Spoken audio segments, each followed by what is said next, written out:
I take refuge in the Buddha. I take refuge in the Dharma. I take refuge in the I take refuge in the Buddha.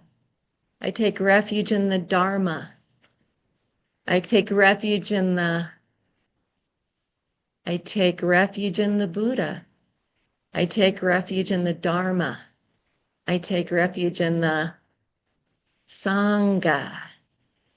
So this is the topic of my discussion today. What is a Sangha? So first I'll introduce myself briefly. I'm Linda Nunez. I'm a student of Lama Jempa. I've been come to Lions Roar about 3.5 years.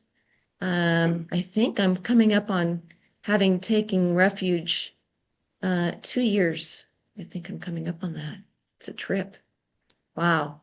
Okay, first of all, what is a Sangha? And we're going to start with a little bit of a historical overview. And just to let you know, this is not an academic report. So if you want to question my sources, if you're going to ask me for them, I'm screwed. Because what I did is I went in and read a bunch of stuff and kind of assimilated it in my own head and stitched together this high-level overview. So just to let you know, there are those who only refer to the term Sangha when they're talking about a monastic community. And then there are others that look at it as just a general spiritual lay community. So we're going to look at kind of the history behind it and then where we're at now. So Shakyamuni Buddha formed the first Sangha at Deer Park at Benares in northeast India in the 5th century BCE. And the purpose was to provide a means for those who wish to practice full-time in a direct and disciplined way, free from restrictions and the responsibilities of household life. Initially, Buddha did not want women in the Sangha, including his wife, Yashodhara, and his foster mother, Prajapati, because he believed that if he allowed women in the Sangha, it wouldn't last more than 500 years. Yashodhara and Prajapati, along with a band of women, demanded, pleaded, begged, prayed, fasted until he agreed to take them in as ordained disciples. During Shakyamuni Buddha's life, many thousands joined the group. They were a nomadic traveling community who upheld Buddha's original teachings, provided spiritual support for the Buddhist lay community. Mahakassapa, which was one of Buddha's disciples, and his wife Bada Kilapani, initially assumed leadership of the Sangha, and they formed the first Buddhist council. Now, I never knew there was a Buddhist council, so I'm a little curious about that, and I'll have to look into it some more. Within 300 years of Buddha's awakening, the Sangha grew, and because they were nomadic, the environmental impact became significant. I mean, thousands of people traveling nomadically over the same courses, same area, same geographic area. And then the other issue was the rainy season, which is a problem if you're nomadic. So this led to the creation of monastic facilities. In 304 BCE, King Ashoka of the Maurya dynasty was disturbed by the number of deaths he caused in his own conquests by following the traditions of the despots of his time. So he turned to Buddhism.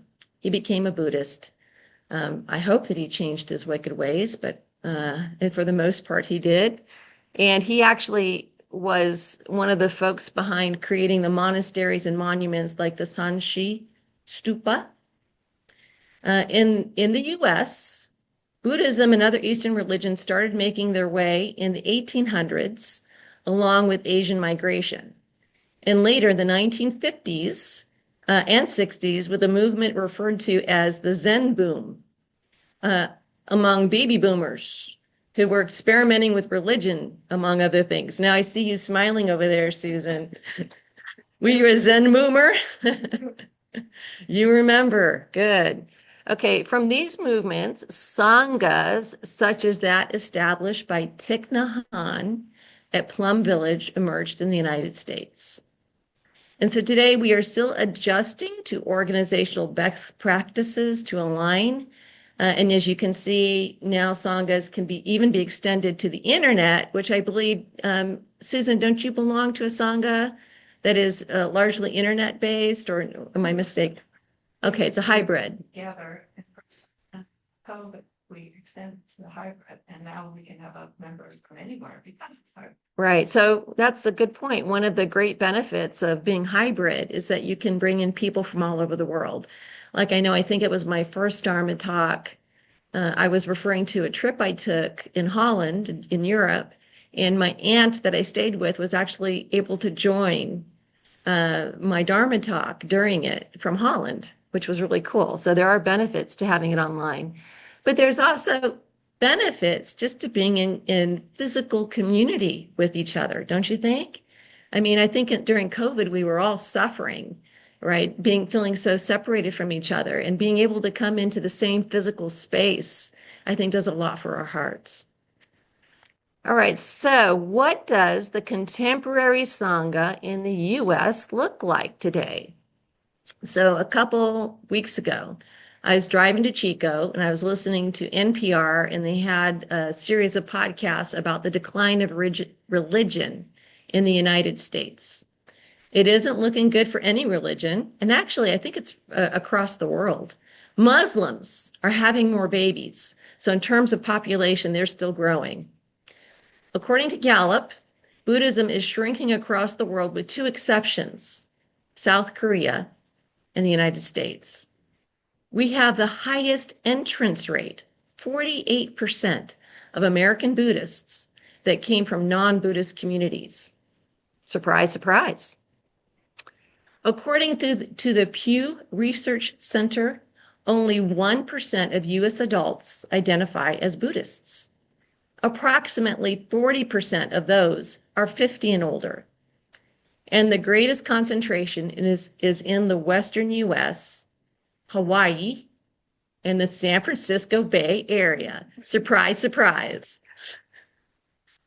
As I listened to the podcast, the speaker, who was a Christian pastor, joked about, in his experience, the Buddhist Sanghas he visited were run by middle-aged women. Jen, Patty, Michelle, Deb, Ellen, we don't relate at all. According to an article in the Lion's Roar magazine, this perceived flip in Sangha gender disparity in the US is the biggest obvious difference to Buddhists who visit from Asia. So the Sangha in the US looks very different to the traditional Buddhist Sanghas in Asia because of the preponderance of women in power. Buddha had to stretch his vision beyond 500 years to see the full picture, wouldn't you say? So let me introduce myself. I am the person in the data. I'm a middle-aged woman living in Northern California, raised Catholic. I was probably the youngest catechism teacher ever at 16. And today I'm a Buddhist member of the Lion's Roar Sangha. What does that mean to me? My Tibetan name is Thekchen, which actually means Mahayana. The word Maha means great, large, supreme, while Yana means vehicle or raft. So Mahayana has many slightly different interpretations, such as great vehicle, great vessel, great raft, great boat, big ferry boat, whichever you prefer. The purpose is to transport the masses out of samsara and into nirvana. Buddha once told a story called the Parable of the Raft, the Sutta of the Sutta Pitaka. And this is just very summarized version. A man builds a raft across a dangerous river to get to the other shore, which is a place secure and without fears. Once there, he discards the raft. So the vehicle is only meant to get you to the other shore. Rafts and boats have a special kind of significance for me too, and in a similar way. About 40 years ago, I had a flood dream. And in this dream, I was on a raft and the world was filling up with water. People were partying, having a good time, laughing, engaging in sensual pleasures while the world was filling up with water. So on this raft was my siblings and myself, and it was my father holding a paddle that was guiding the raft. And I could see into the water. I could see people drowning and not knowing it, right? They were so engaged in their distractions that they didn't know that they were dying. They were oblivious. So obviously that dream had an impact on me if 40 years later, I'm still talking about it. And it was dreams like this that led me on a spiritual path a long time ago. Today, I recognize that I am still on that raft, that the sensations of that dream have never been more pronounced to me than they are now. But this time, I'm on there with my Sangha siblings. It's not a raft, it's a big boat. It's not a modern cruise ship. We're poor. It's a vintage 1500 ship with the green Tara as the figurehead at the bow, leading us through the fog of samsara. On this ship are all of my Sangha brothers and sisters busy doing things. So I want you to envision this with me.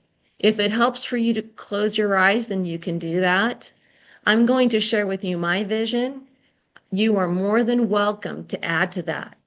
So this is, in other words, you can stop me and say, this is what I see. Okay, so this is audience participation. So this is what I see on my boat led by Green Tara. I see Susan, Tiara, and Kim are discussing the murals they want to paint on the walls of the ship. I see Jessica weaving a flag with a lion's head to top the mast pole. Susan Farfar is conducting a Dharma book study with Doug and a few others. Brad, Jen, and Joe are leading a Dharma recovery group in the gallows. Susan Forrester and Michael and I are on the deck running a kirtan and sounding bowl session where I'm playing drum. Dylan and Eli are trying to figure out the tech so they can broadcast the sound. Patty is going from group to group, making sure everyone has what they need. Matthew and Brad are building something, and Matthew is assigning duties to us all to maintain the ship. I think it's latrine duty, so he must be building a latrine. Jojo keeps telling me to swap the deck, and I laugh. Steve is running laps on the upper deck.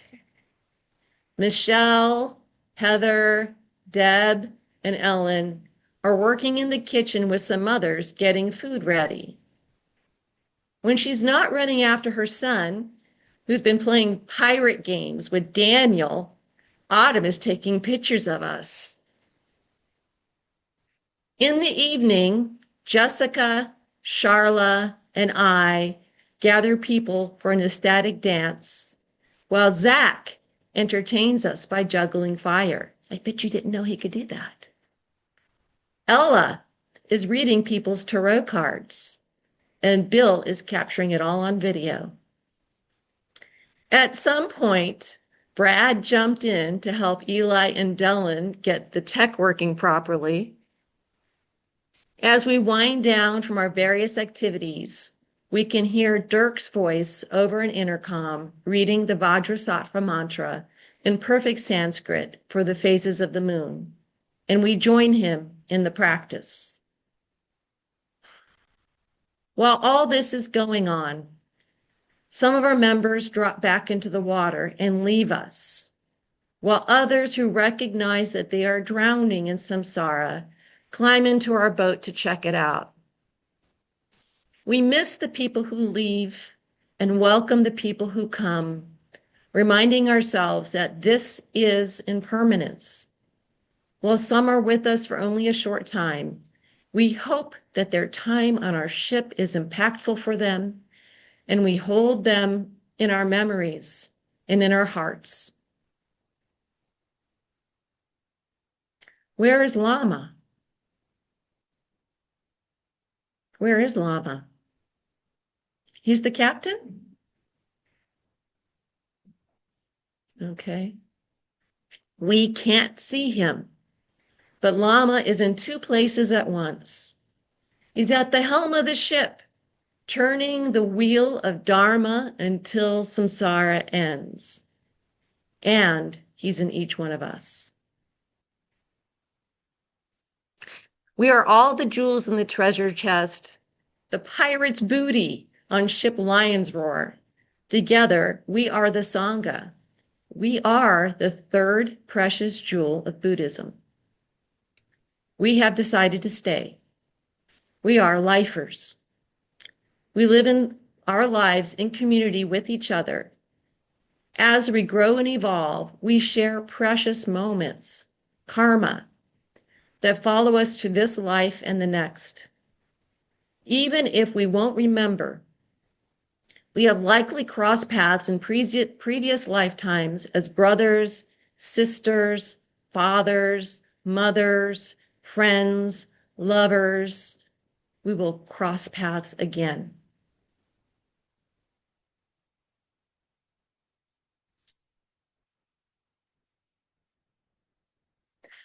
A few weeks ago during the Monday Entering the Path session, so if you're new and you haven't been there, I'm putting a plug right now. We have an Introduction to Buddhism meditation session on Mondays at 6 o'clock. So in any case, a couple weeks ago, Lama came in because he does come every 2 weeks, and he befuddled us by stating that enlightenment can't be owned or privatized, that we can't have our own enlightenment. So I don't get to be enlightened unless we're all enlightened. So we're just like scratching our heads for the next couple of weeks. And I've been thinking about this. And I know that's his whole intention, was to keep you thinking. But I have some sort of understanding of what he might have meant. Maybe he didn't, but this is my interpretation. And that is that each one of us in this community is on the path. And as we progress on the path in community, we all progress on that path. We are bodhisattvas to each other. We can't help but influence through our energy, through our hopefulness, through our compassion, through our wisdom, and through our life vigor. We are all together becoming embodiments of the Buddha. In borrowing from the parable we heard from Shakyamuni, on this course, Lama navigates us, but we will reach the other shore together. So that was my interpretation. My interpretation of what he was saying was that we are all on this ship together, and we're all going to reach the shore, the other shore, together. I'm also a Lost fan. Anyone here like Lost? Remember Lost? Some people got lost in Lost. I didn't. I liked it. So if you had ever watched the show Lost, one of the quotes that the main character Jack would always say, or said in the beginning, and he said it a couple of times, if we can't live together, we're going to die alone. So it's actually very hard to live together. And when we do eventually die alone, nevertheless, I think his point is like Lama's, in that we are better together, even when it comes to enlightenment. We need each other to help us get there. And that's why the Sangha is a precious jewel. It is the third precious jewel. The Buddha, the Dharma, and the Sangha. We need all three. Okay, so let's stop. We're going to transition here. And we have to, now the purpose of this portion here is to be interactive. So what I want to know, and I'm going to kind of go through some different articles and topics that they brought up, is how do we maintain this precious jewel with all of our other obligations and all of the other things going on? And actually, I'd say the fact that there's so few people in here just kind of speaks to the other obligations, right? We just came off of a holiday. Everybody's exhausted. They've seen a lot of family. How do we make sure that the ship stays afloat? So here are in some articles that I read, some of the things that they recommended. So we have common goals, we have freedom of expression, we have mutual respect, we have clear policies and obligations. So we have set clear policies and obligations, but people always have the option to back down because it's not like it is a job, right? When you have a job, you don't show up, you don't get a paycheck. Here, you don't show up. It's a step back in enlightenment. I don't know. What does that mean? Right? So it's not quite the same. So while we have obligations, they're kind of wishy-washy and they're dependent upon the values of the individual. Fairness is another thing. Celebrating heritage and tradition, which I think we do a really good job of. Promoting interaction among members. I thought that was a good one. More specifically, crafting opportunities for members to experience emotional contagion in their interactions. So I think that the party we had a couple weeks ago, that was emotional contagion. I mean, that was so fun. We had a great time and nobody was drinking, at least as far as I know, right? I wasn't, right? But and I was on the dance floor a lot. But we had such a great time, and that's the emotional contagion, right? And we also have that when we're doing expressions, emotional contagion. We also have that when we go on retreats, right? We have a lot of emotional contagion. We get closer. We feel close to each other. I mean, it is getting that way. Like I said, I've been coming here 3 years and I'm starting to feel really, really close to people. Like if I were to stop coming here, I couldn't stop having a relationship with them. I don't think I will stop ever coming here, but that's my point, that we start to feel really close to each other. We need to elect leaders that stand by community values. I don't know about your experience, but my experience, especially as a mom with kids on teams, like sports teams or music things or theater things, the leaders of those organizations would make or break it. If they were wishy-washy leaders, the programs sucked, right? But if they were strong leaders and knew how to get people involved, it was awesome. Leadership is such a difference, or makes such a difference. You have to prioritize effective communication and then make smart decisions, which typically involving all of the members of the community. And I know that, at least in our community, people get frustrated sometimes with the democratic process. I've heard that. But we are all members. We are all one, right? So we have to operate as one. Everybody needs to agree. And if they don't agree, then you need to understand that there may be something wrong with your reasoning, or you just have to be patient until they understand. I experienced the same thing at work. I have great ideas, but people aren't ready for it, right? So you have to be patient. And I think that's part of being in a Sangha too. We have to have a safe and supportive environment, and we have to maintain a safe and supportive environment,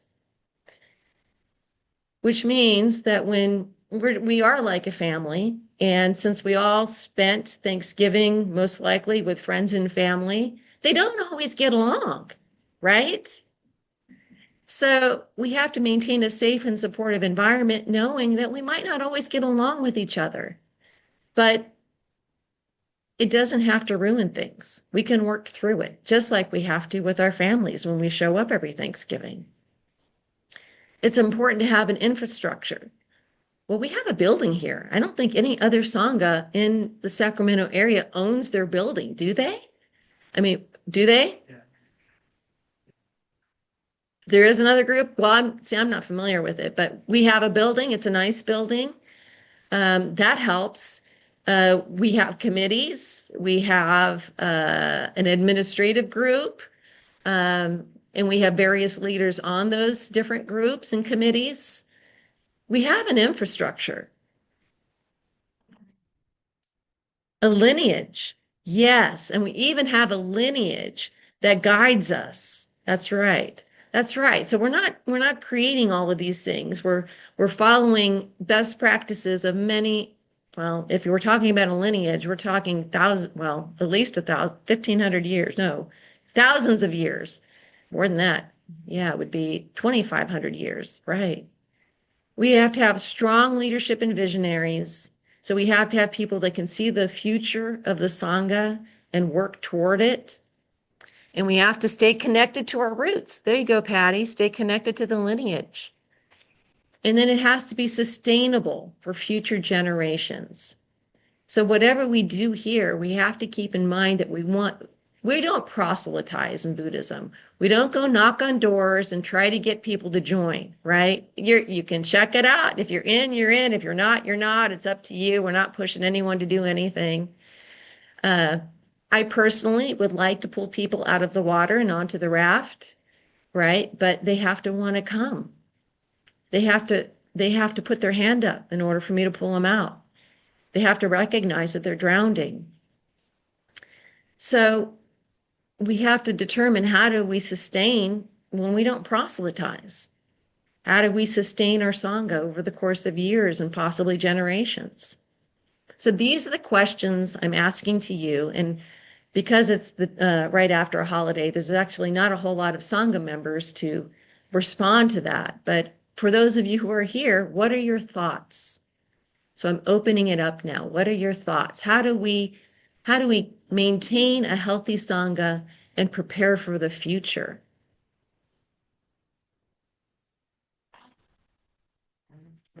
I don't think that it's going to make a difference if you use the microphone, but I'll just repeat your question or your comment, Patty.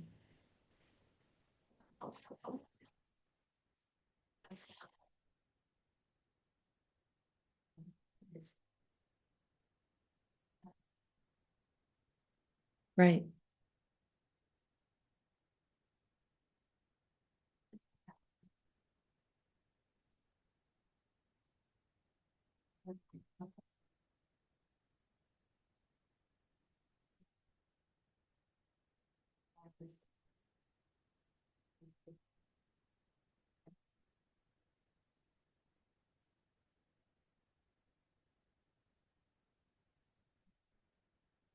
Right.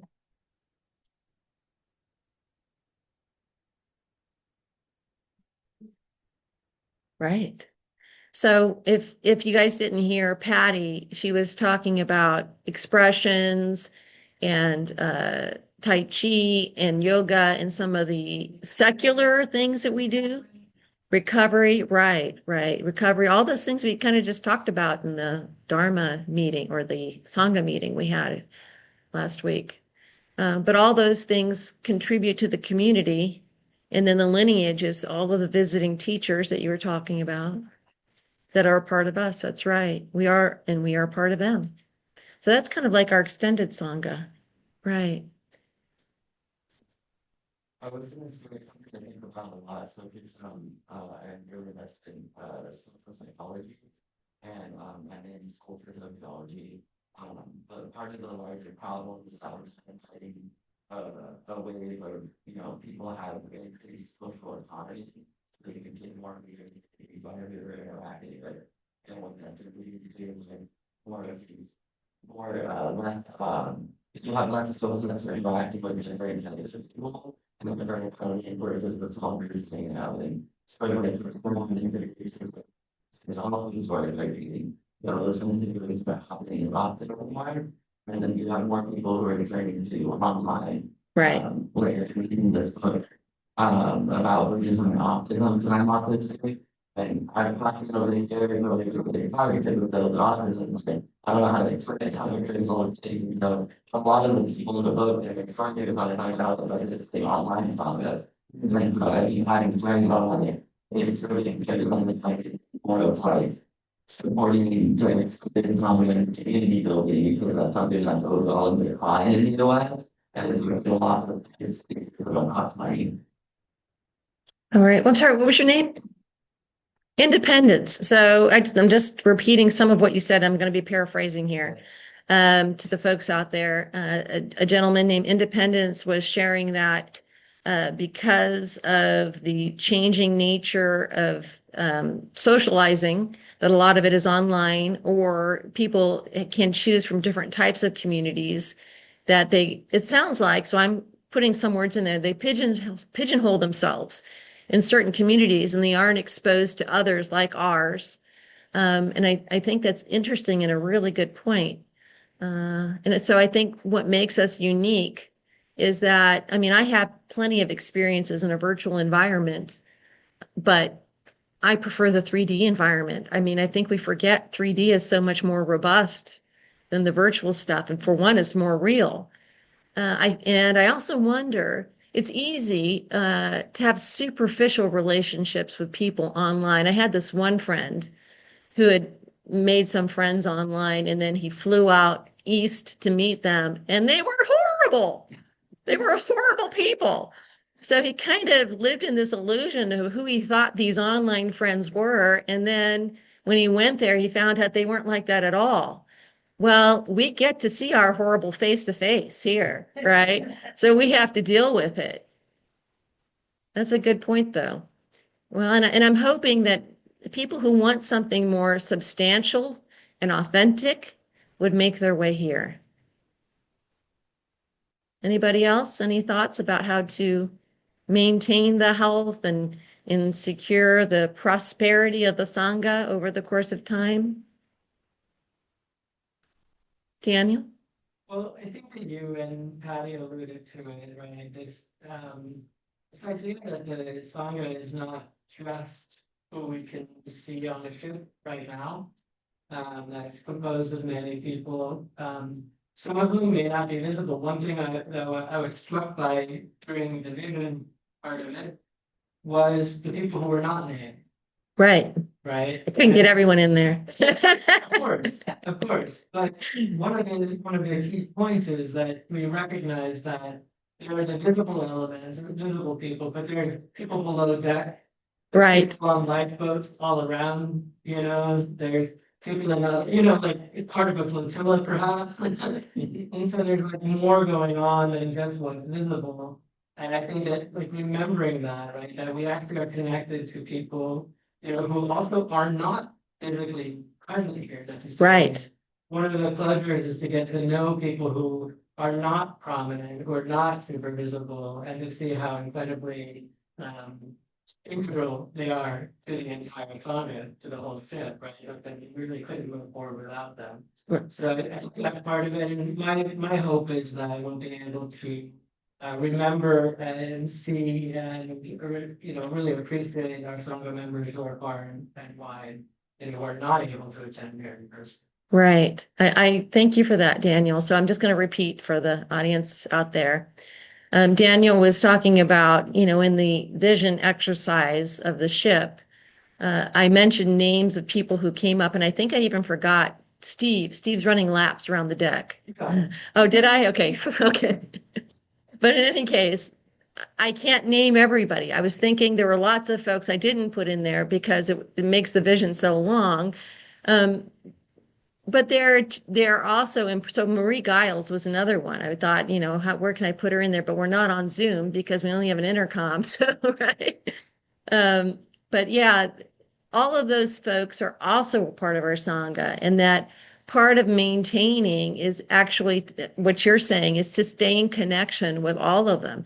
And I would say even the new folks, when people walk in the door, we don't want to be creepy, right? Kind of like you might find when in places that proselytize, but we're kind of happy to meet new people, right? We like meeting new people. We like, seeing if this works for you and having you aboard our ship. And then we get to figure out, your things, what you're into and what you're not, and how you can contribute. So we get excited when people join. Jen?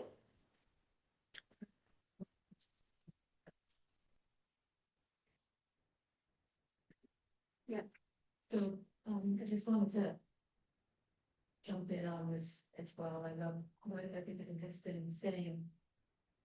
And I was back there thinking, I'm tired right now. Holiday. Right. Um, but also, one of the things I've learned in recovery is about showing up those, no matter what. Thank you. Yeah, like All of you. And but that really we can all pat ourselves on the back. Everybody who came from today Right. is making a choice to be here versus somewhere else. It isn't like I don't have somewhere else to be or things to do, but it's prioritizing.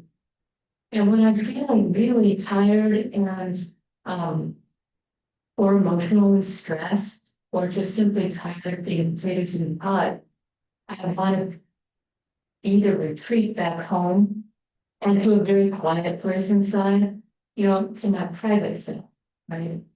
And the temptation to constantly privatize is something that I have to I have to be very cognizant of, and resist. And remember that we don't get enlightened alone, and that we're here to form kind of a human life raft. There it comes again, that analogy. To help each other make it. And so I'm really happy for everybody who's still online and who's here, but being here in person that also so that we can hugely important and just sort of filling up. That's it. Right. So if you in Zoom land didn't hear Jen, she mentioned the importance for her, even in times when she's tired or emotionally tapped out, of just showing up for each other. And I thanked her for that because it feels better to speak to somewhat of an audience. And on a day I know that most people would prefer to stay home or tend to other duties. But I guess kind of what you're saying, and again, I'm paraphrasing, is that being an active member in the Sangha, in order for it to work, needs to be a priority. And yes, yes, and it's okay to be virtual to some extent. It's inevitable. It happens for doing some membership stuff. But in our culture, the tendency to phone it in and to have it's very safe. Right. And to be at a distance, and it's way more challenging to do face to face. Right. It's much more challenging. This is true. It is much more challenging. Being present, or am I being kind of phoning it in and I'm kind of half there and half protecting myself. Right. Right. So I don't know if I'm going to repeat that for the folks on Zoom.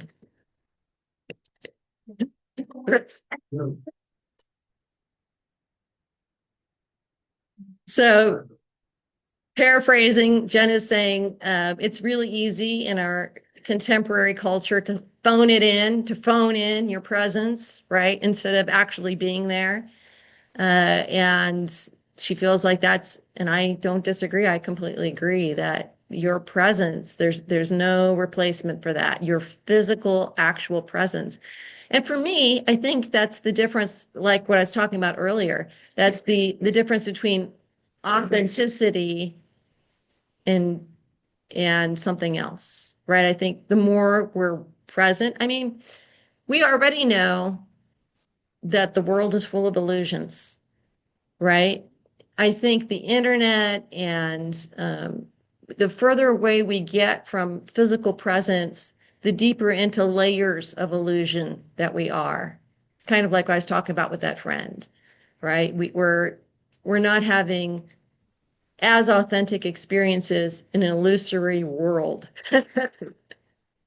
So to have as authentic as we can get, we need to be together, right? We need to be in each other's presence. Thank you all for being here. I'm sorry. So, yeah. I'm new, as you know. Right. I have to say, I've practiced Buddhism by myself for a long time.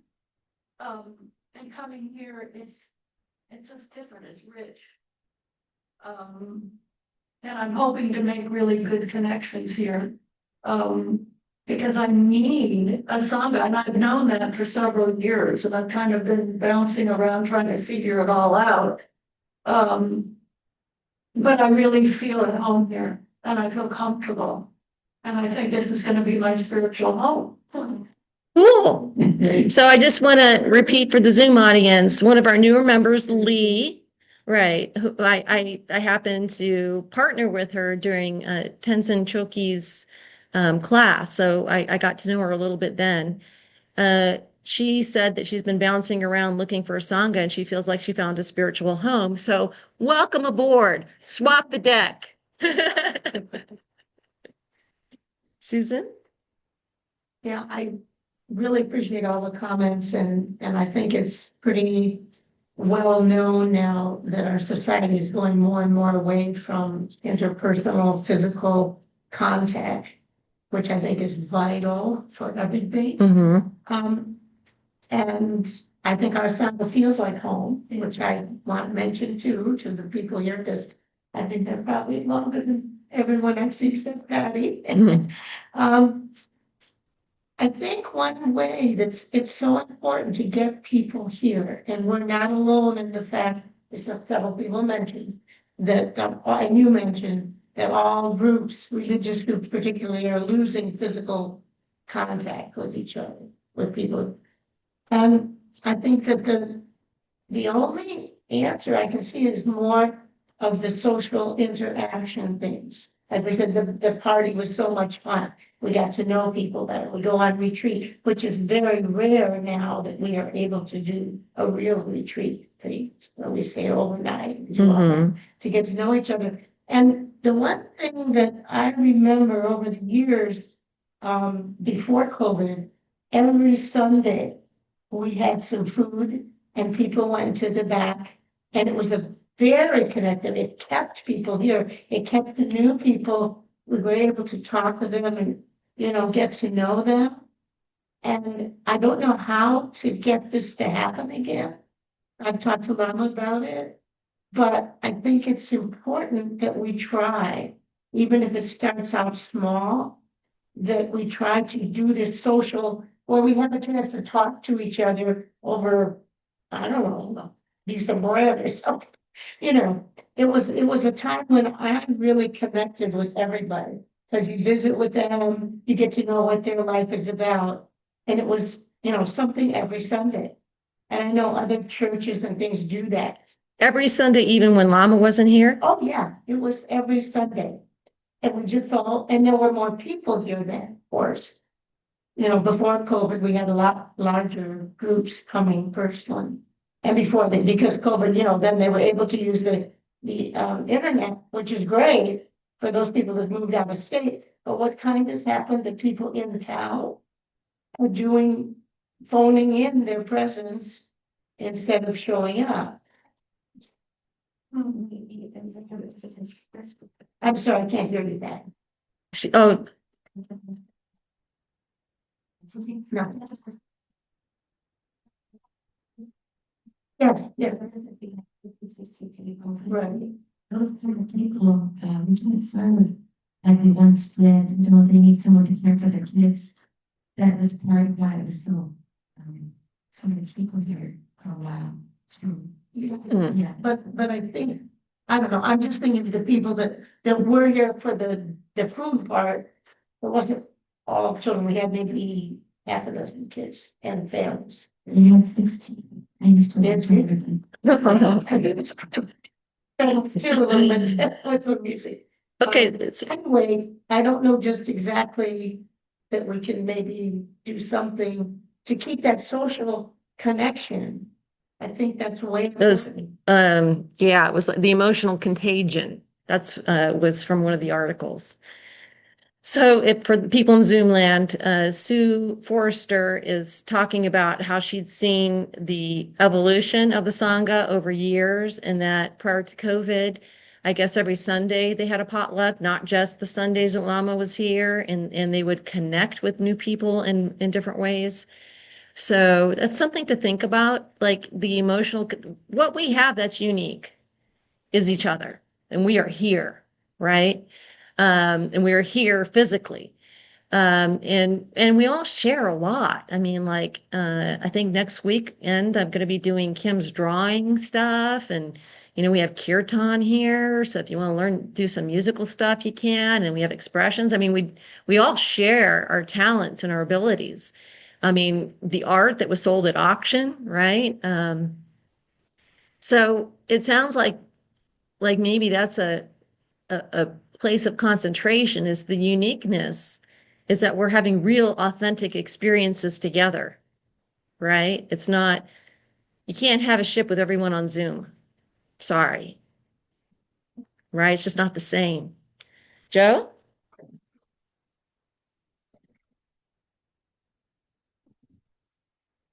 Everybody in the room here, with a couple of exceptions, are essentially middle aged. And so we're looking to build up our work.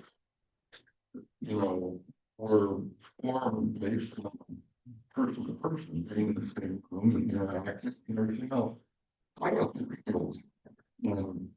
And first, I think regardless of those things about.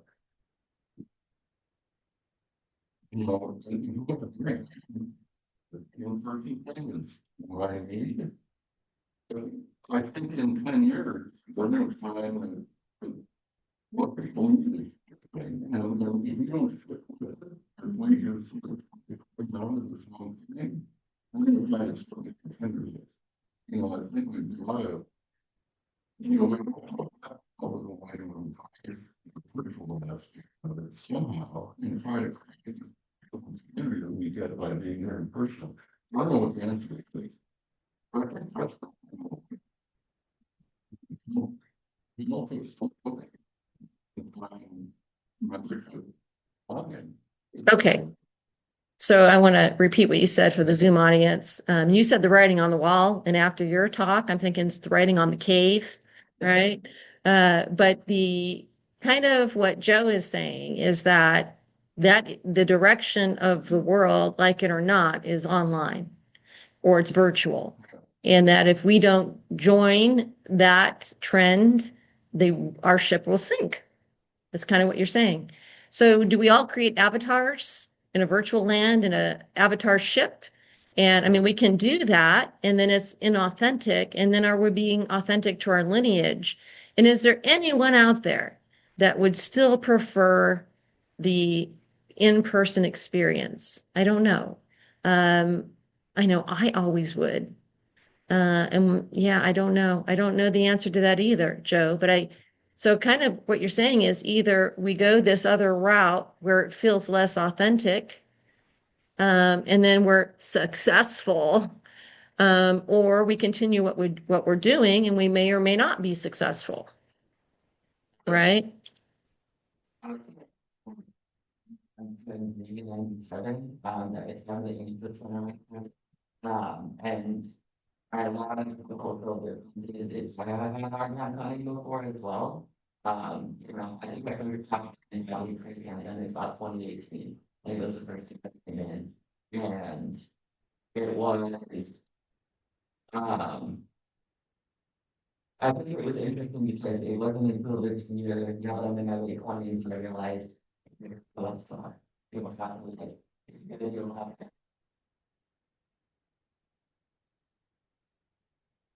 this very type of way of internet space. And I could really use to online and you have myself to do our friends. And then so we have this, we want to, it's personal, these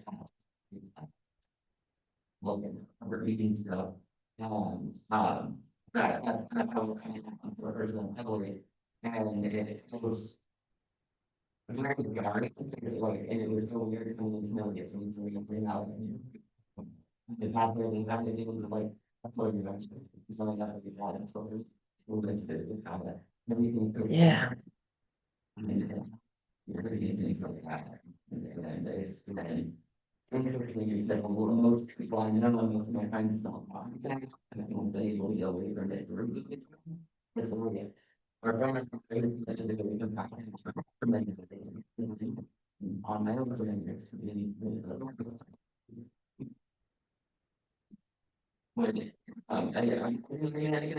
Joe.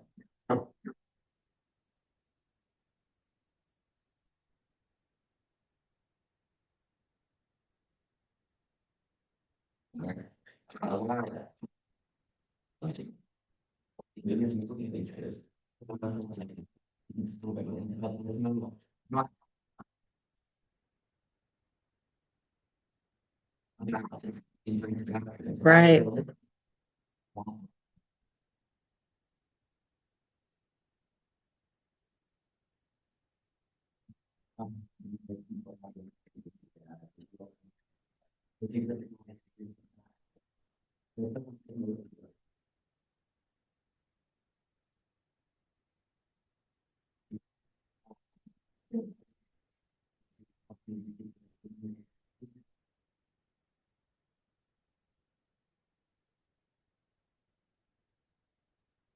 So independence, I'm speaking for the Zoom audience again, independence was reflecting on his experiences when he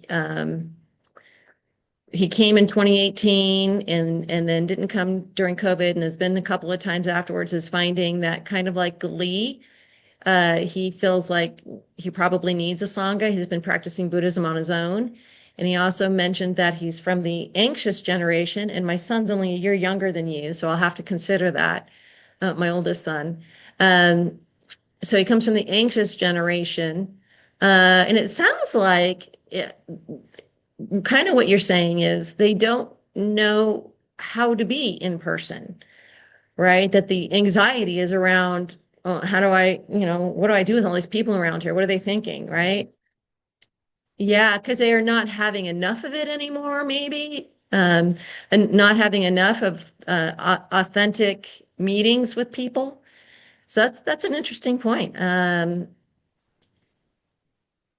Yeah, I don't know what to do about that either. So- I think, it's very, very important for our Sangha that's here to be really proactive and show up and be committed to speaking with new people.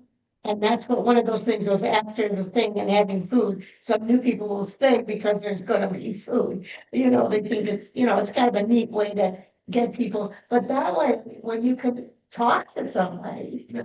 But they'll be anxious, according, right? By talking to them, you might make them more anxious. Questions, if you let them know that you don't have to be a certain way. Didn't you mention that? Yeah. Actually, and pros, a lot of the people I know in the generation that have been, will kind of be reserved with the people. They're not. There's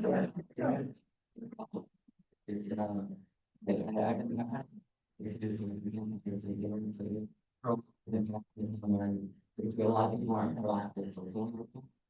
One more around, millennials. Having a pilot for their television, control. You said, like, I'm just hanging around for before I. But we're happy.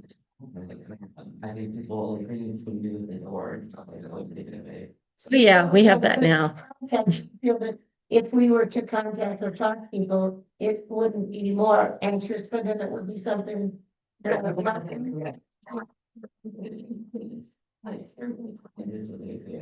Mhm. So Sue and Independence are having a conversation back and forth about how to make new folks of younger generations feel comfortable when they come in. Sue's suggestion is that we reach out and talk to them. And there's still this component that if they're anxious, that might make them more anxious. We don't know. So I think maybe we should just not have assumptions and just try to understand people. So that's using emotional intelligence. When you meet people, get a sense. Is this person going to be uncomfortable if I approach them, or are they going to be okay with it? I think another good point that Independence brought up was that the newer generations, and I find this too, the more I watch YouTube, the less patience I have in general, right? Because everything's like I get like if it within the first 2 minutes, if they didn't get to the point, I'm done. Right? So it's doing something to my attention span too. And I got to tell you, studying Buddhism is like graduate school stuff, right? I mean, you got to read deep, you got to sit there and think about what you read, and you got to get back to it. You got to train your mind not to wander. It's hardcore. So that's a good point. I don't know where that puts us, right? I don't know that you can really get Buddhism in a 2-minute bite, right? I don't think it's enough to Buddhism in a 2-minute bite. I can't get it even in 2 year bites. You know, so I don't think that's necessary, but I think what I see oftentimes in these discussions is this what appears to be some kind of a binary technological divide. It's either old school, analog, in person, or it's virtual, online, 3D, whatever. But there's no, like, why can't it be both? The middle way. We're doing, we're doing, we're doing both now, right? And I think what Independence said about short form content is right on point. Just exactly, think about how long, how much effort you put into this talk, right? And look at what what it attracted. And you put a lot of effort into preparing for it, thinking about it, making sure that you look good, it sound good, that you're here early. If you put that much effort into a 1 minute, 2 minute YouTube video that we shared, right? And that could actually reach people who aren't here right now. And they don't need to understand the whole thing. If they can get a little, look at it, it's so practical. It's so, it affects every aspect of our lives, right? And so young people, whether they're dealing with like anxiety, if you're dealing with anxiety, what better cure for that than music, right? And we practice meditation. If our entire community is willing to produce short form video content, where you just speak for 1 minute, just 1 minute about something that's really helpful, that could actually penetrate and reach a tremendous audience. Okay, let's do it. It's a what you're doing, Oh, something with that. Jen back there, she's going crazy. She objects. Uh-oh.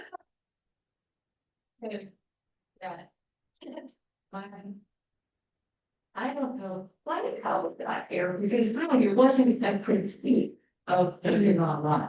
I'm really not. Like, no, I didn't like that at all. I think my point is that if we truly believe in if what we're doing is seeing the Buddha in each other, then we show up on the days whether the teacher's here or not. Because the teacher is sitting at the front of the class right now. So that's kind of like my metaphor with the ship, right? That Lama was at the helm, but nobody could see him because it's a separate place, right? But he's also in us.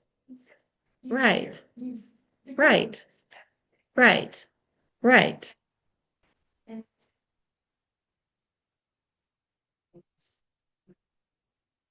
You're speaking, you're just embodying multi-ability. So that was my view. And so like at 40, it's like, it's not, this is not, it's, and I know it's not nagging, I get, but it's not a deal. It's Right. and I'm so proud of everybody who's there and everybody on it as well. And I'm just saying, I think it's sometimes it can be an easy thing, we just need to check ourselves and make sure we're just doing the very much so for each other. So thank you, Jen. So I just want to, for the online audience, say that Jen is explaining that she wasn't bringing up an either or mentality, right? That we need to show up for each other and all these other things going on in the world we want to be a part of as well. It's not an either or. And so I think, we're running over because this sounds like a robust conversation that we probably need to have again, right? But I think that's a good way to close, that we need to be authentic to ourselves. So Susan, didn't you earlier, you had your hand up? My hand up a few times. Oh, sorry, of all people to miss. And each time somebody speaks, then I want to add on to what I originally was going to say. Because, to your point, I had something to say. And independence, I remember you from before COVID, by the way. Just saying. And I have to admit, it's your ultra cool name that I remember. But for me, I just wanted to express my gratitude for having a physical Sangha because, I'm not at school anymore and I haven't worked in years because of my disability. So if you don't go to school and you don't work, where are you going to meet people? And create connections, right? Talk to you there. That, where are you going to meet people unless you join a club or something? No. And Been there, done that. and but then we're not. Thank you for your contribution. But without the in-person Sangha, I love my partner and we spend all our time together. But I love my Sanghas.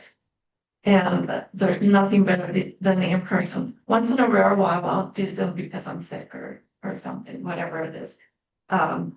But I want to be here because I get that contact. And how else am I going to hug everybody? Right. How else can I have that? Right. I get contact and the friendship.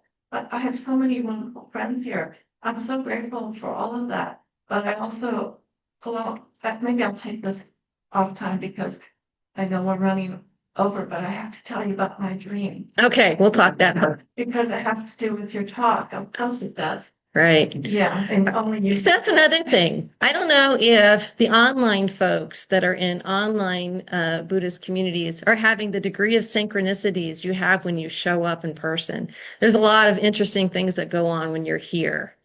So in any case, so if in Zoom land, if you hadn't heard, Susan Tiara was talking about her experience being in person and that it's kind of a lonely world. And I think that's true. I mean, I think across the board, there's so much information coming out about how lonely people are. Well, stop doing the Zoom shit and show up, right?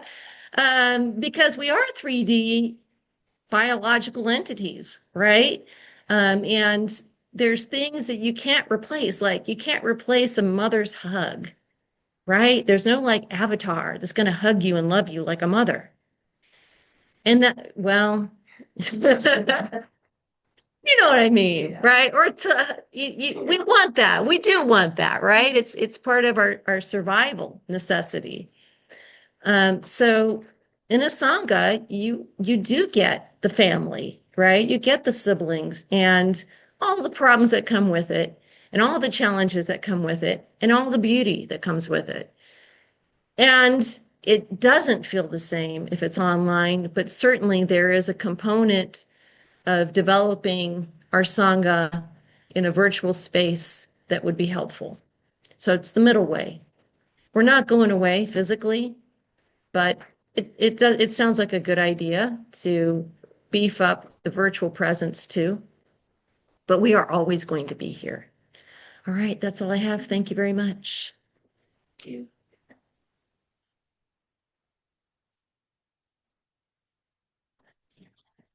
I don't think so. These virtuous actions may I quickly attain the state of Guru Buddha and lead all living beings without exception into that enlightened state. In the living jewel bodhicitta that has not arisen, arise and grow, and may that which has arisen not diminish but increase more and more. In the land encircled by snow mountains, where the source of all happiness and good, our powerful chin rinsing Tenzin Gyatso, please remain until samsara ends. May the teachings of the Buddha flourish, and may the upholders of the teachings remain forever. May all migrators achieve happiness, and may they fulfill all their temporary and ultimate goals.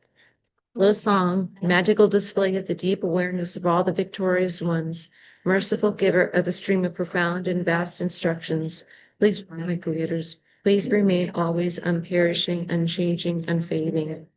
Avalokiteshvara, great treasure of objectless compassion, Manjushri, master of flawless wisdom, Vajrapani, destroyer of the entire host of Maras, Somkapa, crown jewel of the snowy land sages, Long Song Drapa, I make request at your holy feet.